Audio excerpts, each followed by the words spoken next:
The prototype phone slipped from Aisha's trembling fingers, clattering across the polished laboratory floor like a death sentence announcing itself. She froze, heart hammering so violently she could hear it echo in her skull. The motion sensors would have detected that. Security would already be moving. 3 seconds. That's all she had. She snatched the phone, shoved it into her bag, and bolted toward the emergency exit. Her heels clicked against tile, too loud, too distinct, so she kicked them off mid-sprint, leaving them abandoned like evidence she couldn't afford to carry. The cold floor bit into her bare feet, but she didn't slow down. Behind her, red emergency lights exploded to life, bathing the corridor in hellish crimson. Breach in Lab 7. All units respond. The voice crackled through overhead speakers, mechanical and merciless. Aisha's lungs burned as she threw herself against the stairwell door. It burst open and she half fell, half ran down the concrete steps, taking them 3 at a time. Her mind raced faster than her legs. They knew. DragonTech knew someone had accessed the restricted servers. They knew someone had copied the Subject 12 files. They just didn't know it was her yet. But they would. So she hit the ground floor and burst into the night. Rain slammed into her face like a baptism into a nightmare she couldn't wake from. Seoul's neon lights blurred into watercolor streaks as she ran, soaked within seconds. The prototype phone pressed against her ribs like a ticking bomb. Behind her, the building's glass doors exploded outward. Men in black tactical gear poured into the street. There. Female mid-20s heading east. Aisha didn't look back. She knew what looking back meant. It meant hesitation. It meant doubt. It meant dying. She cut into an alley, jumping over trash bags and dodging dumpsters. Her research assistant salary definitely hadn't prepared her for parkour. Her body moved on instinct, instincts she didn't remember having. She vaulted over a chain-link fence with surprising ease, landed in a crouch that absorbed the impact perfectly, and kept running. Somewhere in the back of her oxygen-deprived brain, a quiet voice whispered that normal people didn't move like this. But Aisha had stopped being normal 6 months ago. She just hadn't known it yet. The alley dead-ended at a main road. Traffic rushed past, cars, buses, motorcycles weaving through the rain like metallic fish. She had no choice. Aisha stepped into the street without looking, praying to gods she wasn't sure existed anymore. Headlights exploded in her peripheral vision. A horn blared. And then she collided with something solid, warm, and definitely human. They crashed to the wet pavement in a tangle of limbs. The prototype phone skidded away, spinning across the asphalt. Aisha's vision swam. Pain radiated from her shoulder where she'd hit the ground. Above her, a man's face came into focus, sharp cheekbones, dark eyes wide with shock, black hair plastered to his forehead by rain. "What the hell?" he started. Aisha lunged for the phone. His hand closed around her wrist, stopping her. "Are you insane? You just ran into traffic." A bullet cracked against the pavement 3 feet away. The man's eyes went from shock to lethal in half a second. He yanked Aisha down, covering her with his body as another shot sparked off a nearby car. Screams erupted from pedestrians. Traffic screeched to a halt. "Who are you?" the man hissed in her ear. "Someone who needs to run," Aisha gasped. "From who?" "Everyone." He lifted his head slightly, scanning the chaos. Aisha saw it then, the way his eyes tracked movement, calculated angles, assessed threats. This wasn't some random civilian. This was someone who understood danger intimately. 3 more men emerged from the alley mouth, weapons raised but not firing. Too many witnesses now. Too public. The man made a decision. He grabbed Aisha's hand and pulled her up. "Do you trust me?" "No." "Smart. Follow me anyway." He took off running and Aisha had no choice but to follow, their hands still locked together. He moved like water, fluid and fast, pulling her through the frozen traffic. A taxi driver shouted at them. A woman screamed. The men behind them pushed through the crowd, closing distance. The man dragged Aisha into a parking garage, their footsteps echoing off concrete. He pulled her behind an SUV, both of them breathing hard. "Okay," he panted, "let's try this again." "Who are you?" "Aisha." "Aisha what? Does it matter?" "When people are shooting at you, yes, it matters." His eyes were dark, intense, searching her face like he was trying to solve an equation. "What did you steal?"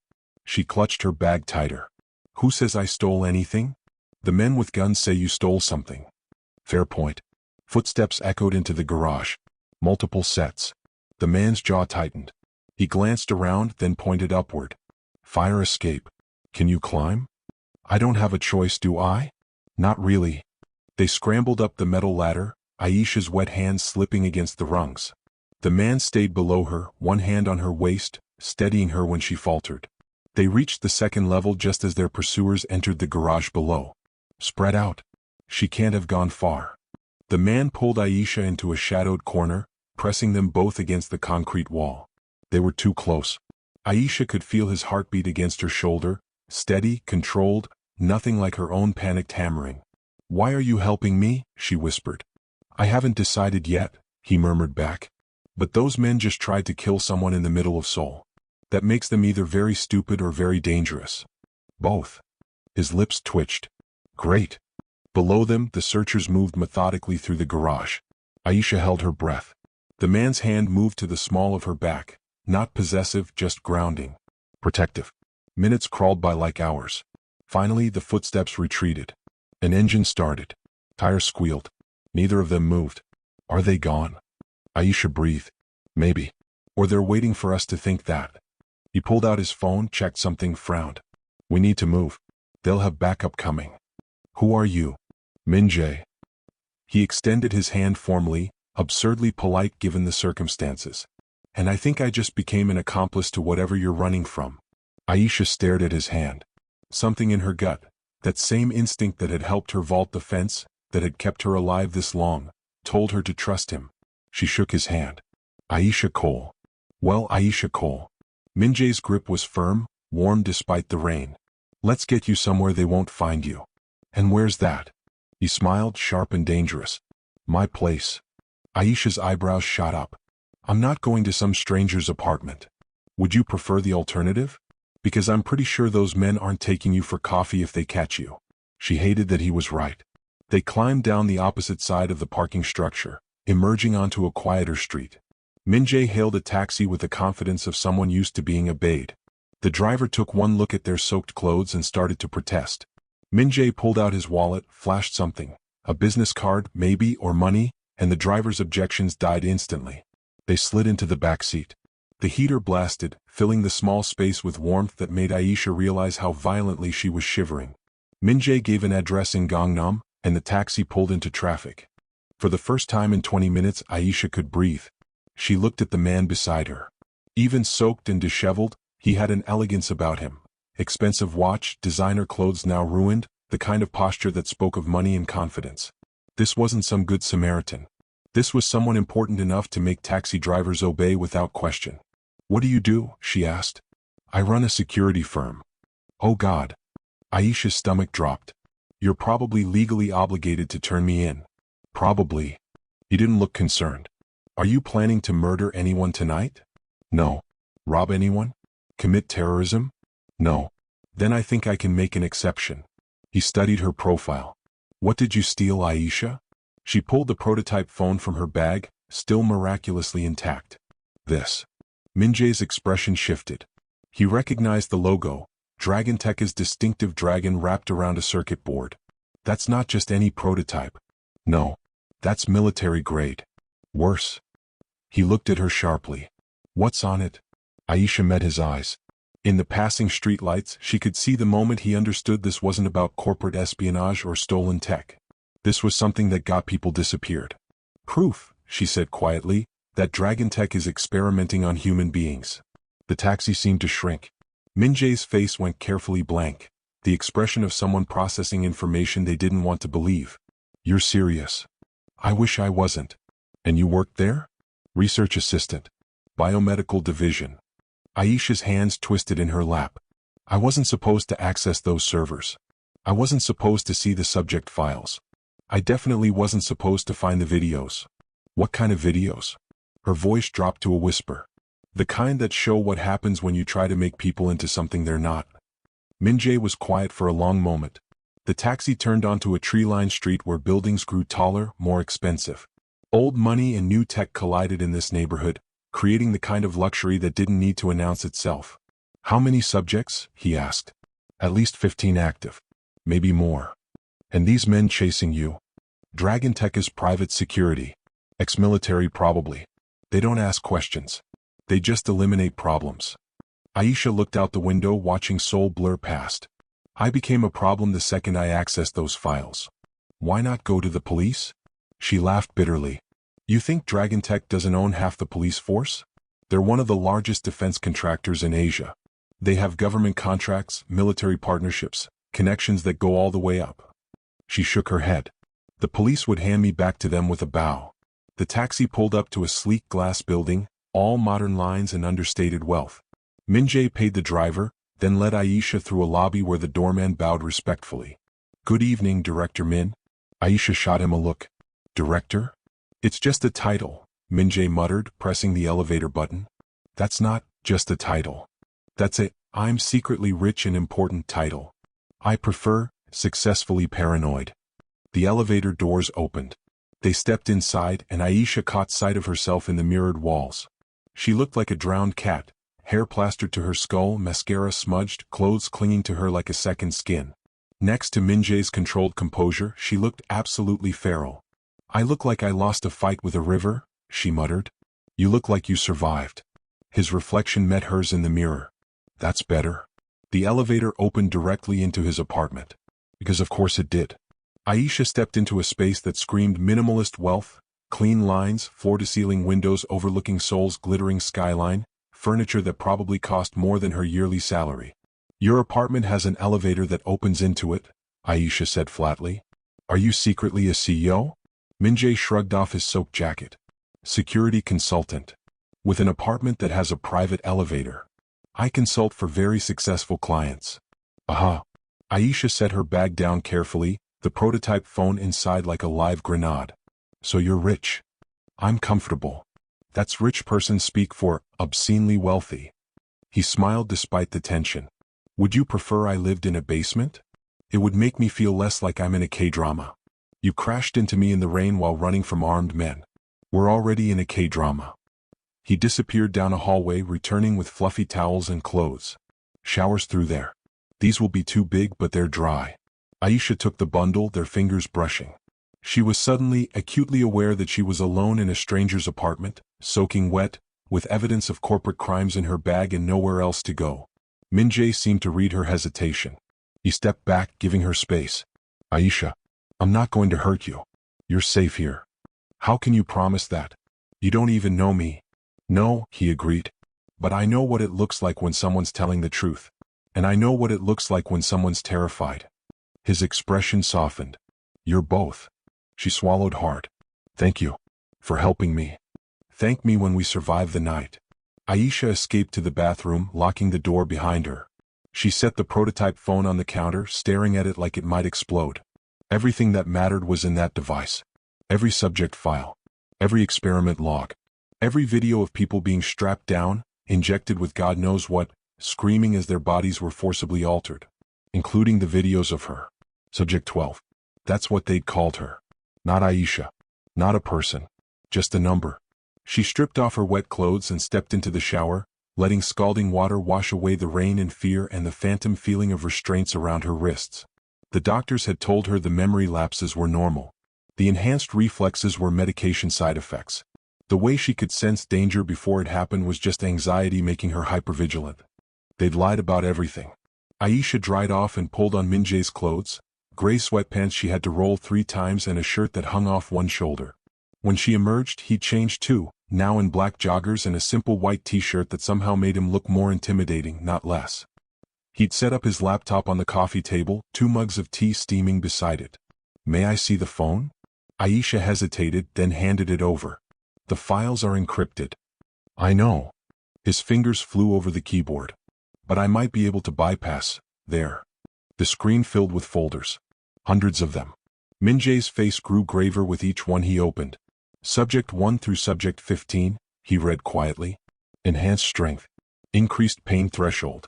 Heightened sensory perception. Accelerated healing. He looked up. They're trying to build super soldiers. Not trying. Succeeding. Aisha sank onto the couch beside him. Most of the early subjects died. Their bodies rejected the enhancements. But the later subjects, 7 through 15, they survived. Where are they now? I don't know. The files stop updating after they're marked, successful integration. She hugged herself.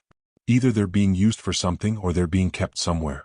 MIN-JAE clicked through more files. Then he stopped. Aisha. She knew what he'd found. Subject 12. Her name. Her face. Her medical history altered to hide the truth. That's you, he said softly. Yes. You're one of them. Yes. He turned to look at her fully. How? Aisha's voice was mechanical, empty. I thought I was interviewing for a research position. They said it was a comprehensive health screening. Standard procedure for biomedical work. So I let them take blood samples. Let them run tests. Let them inject me with what they claimed were vaccines. Her hands clenched into fists. I woke up 3 days later in a hospital bed with no memory of what happened. They said I'd had an allergic reaction. That I'd been unconscious.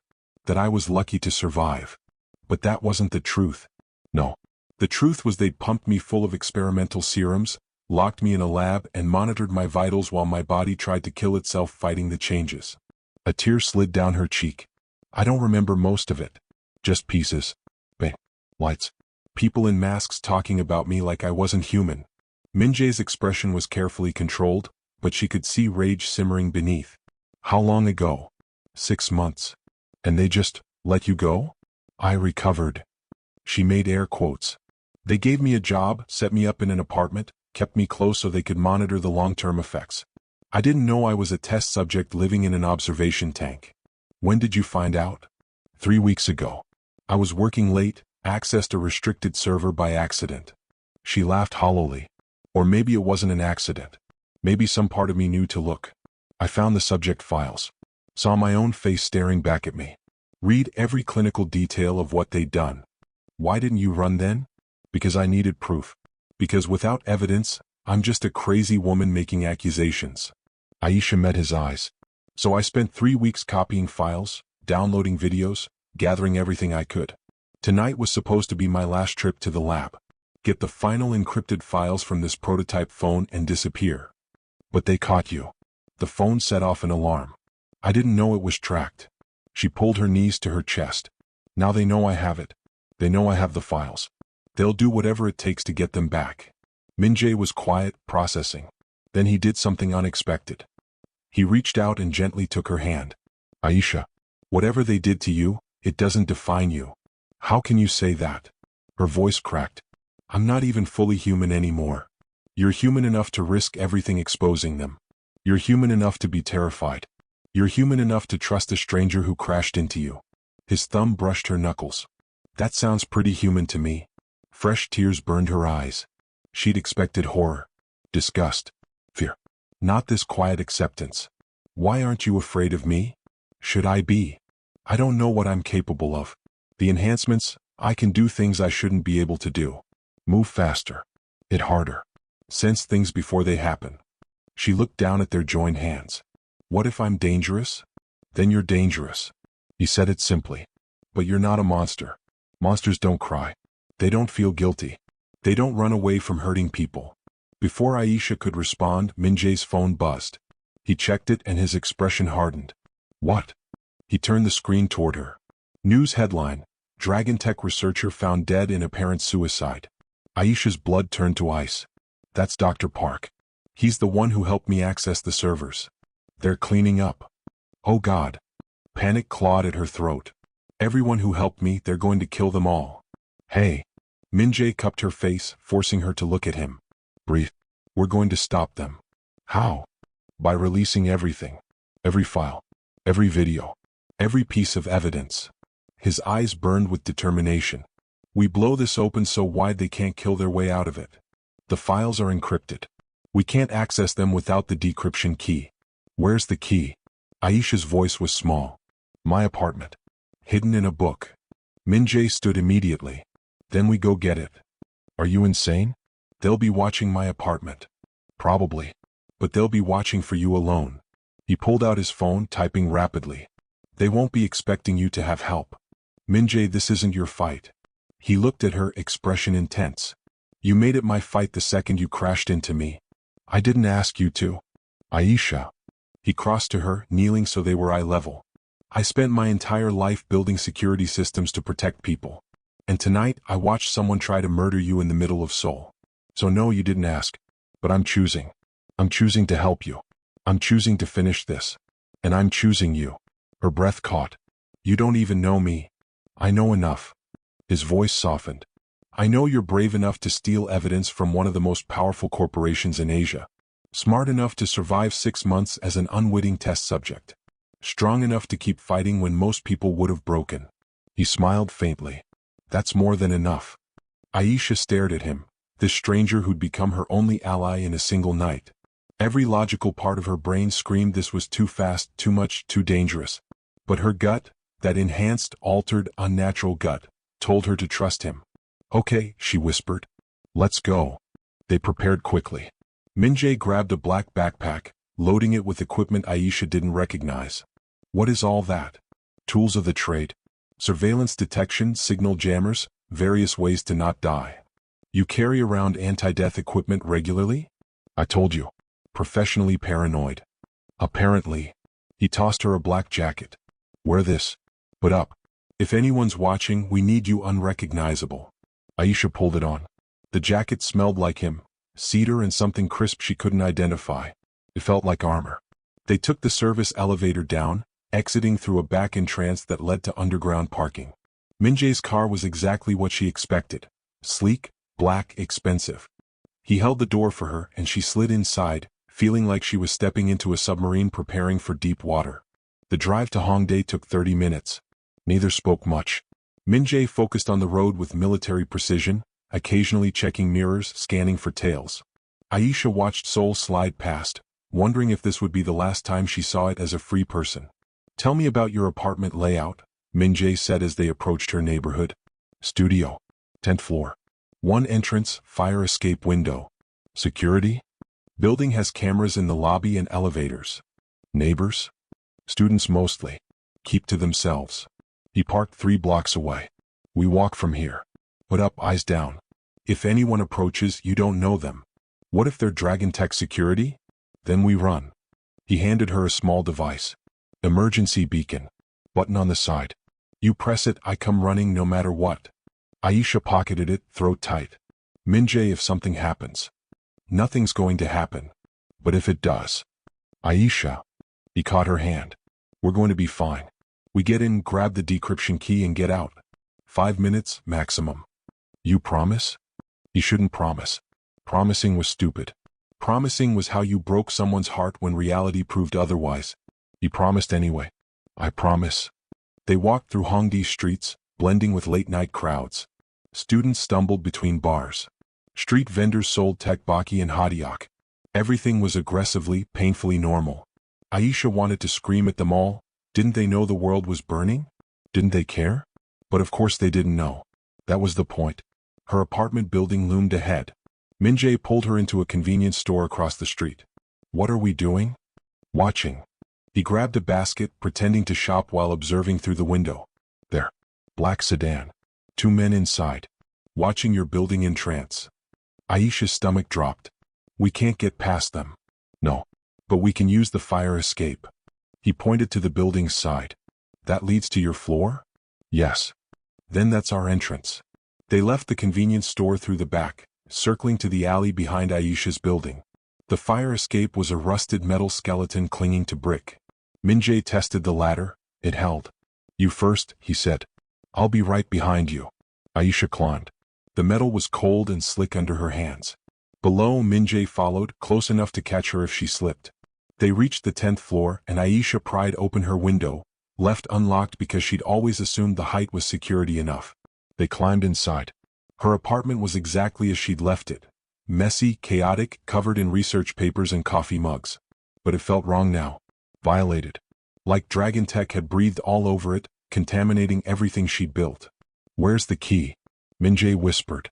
Bookshelf. Hollowed-out copy of 100 Years of Solitude. She found it quickly, pulling out the USB drive hidden inside. Relief flooded her. Got it? Then let's. Glass shattered. A canister rolled across her floor, spewing thick smoke. Gas. MIN-JAE grabbed Aisha, pulling her toward the door. It burst open. 4 men in tactical gear stormed in, weapons raised. And everything went to hell. If you're already hooked, don't forget to hit that like button and drop a comment letting us know what you think happens next. Your support keeps these stories coming.